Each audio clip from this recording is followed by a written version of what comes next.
Okay, good evening. I wasn't sure if I was going to get to post tonight or not, but I managed to get both of my projects for tomorrow done already. And so I said, why not? Let's go ahead and jump back into Shema. So we are to the last blessing of Shema, and we are studying from the Schottenstein edition of the Art Scroll Sephardic Siddur.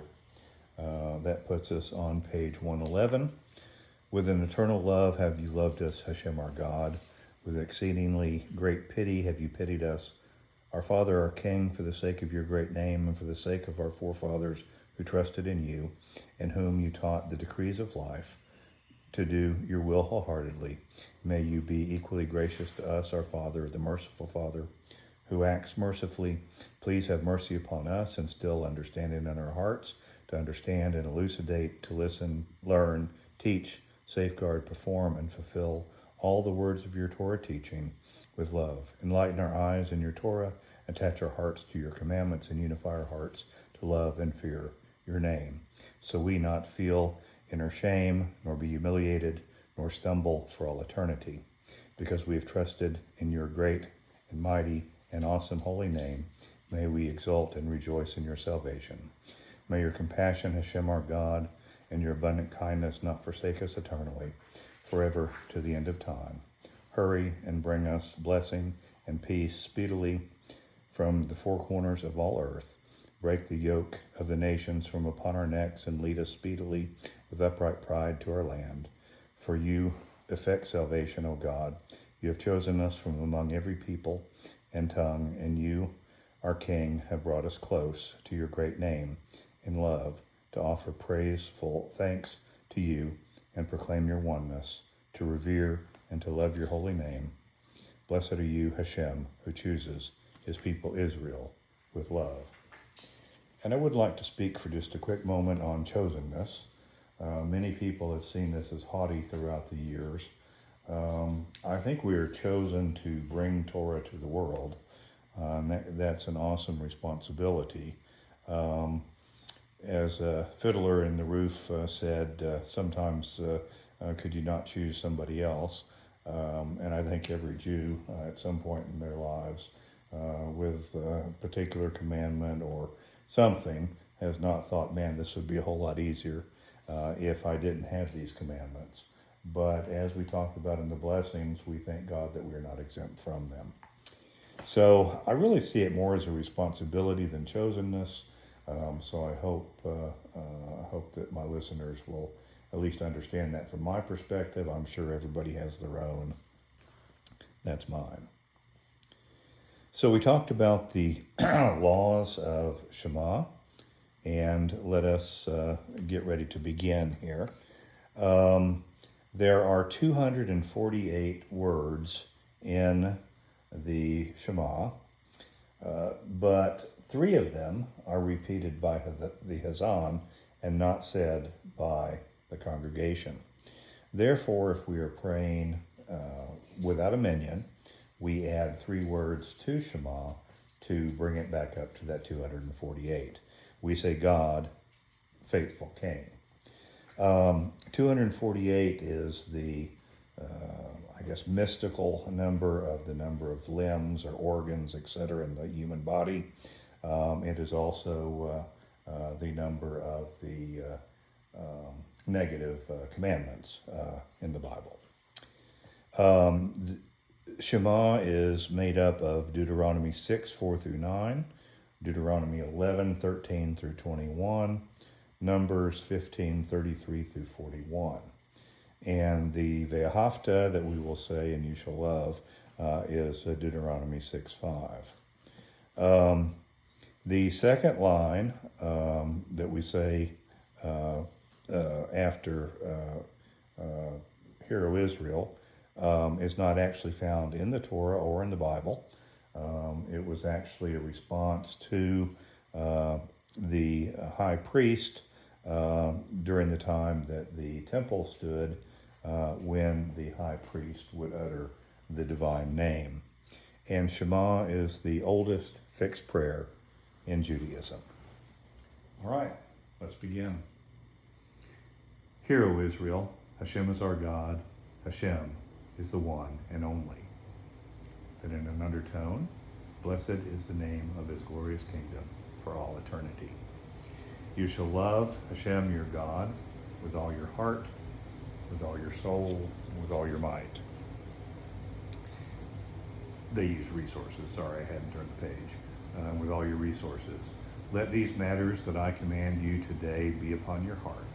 Teach them thoroughly to your children and speak of them while you sit in your home, while you walk on the way, when you lie down, and when you arise. Bind them as a sign upon your arm, and let them be tefillin between your eyes, and write them on the doorpost of your homes and upon your gates. Continuing on, now we're starting with Deuteronomy 11. And it will come to pass that if you continually listen to my commandments that I command you today, to love Hashem your God and to serve him with all your heart and with all your soul, then I will provide rain for your land in its proper time, the early and the late rains, that you may gather in your grain, your wine, and your oil. I will provide grass in your field for your cattle, and you will eat and be satisfied. Beware lest your hearts be seduced and you turn astray and serve other gods and bow to them. Then the wrath of Hashem will blaze against you. He will restrain the heavens so there will be no rain, and the ground will not yield its produce. And you will swiftly be banished from the goodly land which Hashem gives you. Place these words of mine upon your heart and upon your soul. Bind them for a sign upon your arm, and let them be tefillin between your eyes. Teach them to your children, and discuss them while you sit in your home, while you walk on the way, when you lie down, and when you arise. And write them on the doorpost of your homes and upon your gates, in order to prolong your days and the days of your children upon the land that Hashem has sworn to your ancestors to give them, like the days of the heavens above the earth. Now we take our seat in the right hand, and the knots are in the left and the strands are in the right. We hold it near the heart and gaze at them and recite the portion of seat. The seat are kissed at the mention of the word seat. And Hashem said to Moses, speak to the children of Israel and say to them that they are to make themselves seat on the corners of their garments for all their generations. And they are to place upon the seat of each corner a thread of teleket, which is a strand of blue. And it shall constitute seat for you, that you may see it and remember all the commandments of Hashem and perform them, and not explore after your heart and after your eyes, which you sinfully follow, so that you may remember and perform all of my commandments, to be holy to your God. I am Hashem your God, who has taken you from the land of Egypt to be a God to you. I am your God. It is true. And at that point in time, that's when the Hazan repeats, Hashem your God is true. That is 3 words in Hebrew, and therefore we add those other words. And certain, established and enduring, fair and faithful, beloved and cherished, delightful and pleasant, awesome and powerful, correct and accepted, good and beautiful, is this affirmation to us forever and forever. True, the God of the universe is our King. The rock of Jacob is the shield of our salvation. From generation to generation he endures, and his name endures, and his throne is well established. His sovereignty and his faithfulness endure forever. His words are living and enduring, faithful and delightful forever, and to all eternity.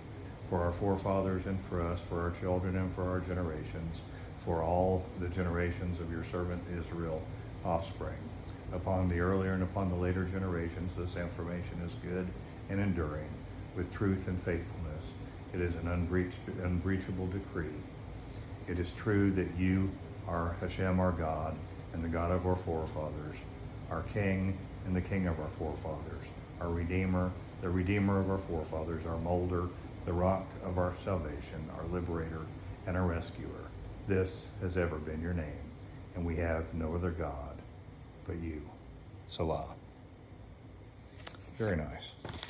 So I think we'll stop there for tonight. We have the potential for some bad weather in my part of the country tonight, and I think in several states. So please be careful, be blessed, be safe, and we will catch you again on Sunday, and we will continue with the blessings after Shema. And then after that, we're going to revert back to the beginning of the morning service. I hope you're enjoying these. I'm enjoying doing them. Have a wonderful evening. Shalom.